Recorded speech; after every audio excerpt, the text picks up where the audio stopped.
On pourrait croire que le métier de dentiste est un métier relativement récent. Au musée royal d'art et d'histoire de Bruxelles, plusieurs momies égyptiennes ont été passées dans un scanner. Et cela a permis de découvrir qu'il y a plus de 2700 ans, la chirurgie dentaire existait déjà.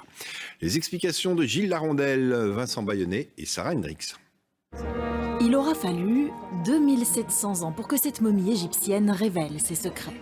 Osiris, un dignitaire de la 25e dynastie acquis par la Belgique à la fin du 19e siècle, a été passé au scanner en 2015. En réalisant une impression 3D de la mâchoire, un spécialiste découvre cette entaille à angle droit très nette. Pour lui, c'est sûr, c'est la trace d'une procédure chirurgicale visant à soulager le patient d'une infection.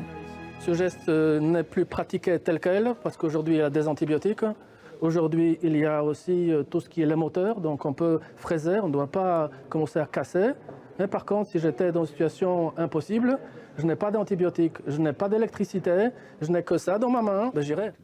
Une constatation presque banale pour un chirurgien, mais pour les archéologues, la découverte est exceptionnelle. Personne n'avait encore pu prouver l'existence de soins dentaires dans l'Égypte antique. On a des connaissances déjà liées à des traités, à des papyrus qui datent notamment du XVIe siècle avant notre ère, qui donnent déjà des informations, je vais dire presque cliniques, en tout cas des bons diagnostics qui sont posés liés à la fréquence ou à la répétition de certains symptômes, etc. Donc on sait qu'aux périodes d'Égypte antique, on avait déjà une bonne connaissance anatomique, mais ici on a entre guillemets la preuve de cette connaissance dans un but bien précis.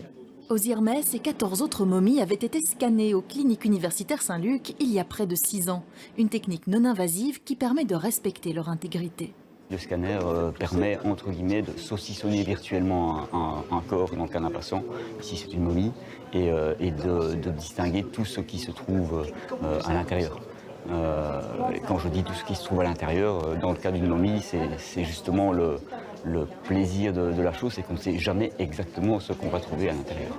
Très peu de momies ont été scannées de cette manière dans le monde. Cette première découverte exceptionnelle sera donc peut-être suivie par d'autres.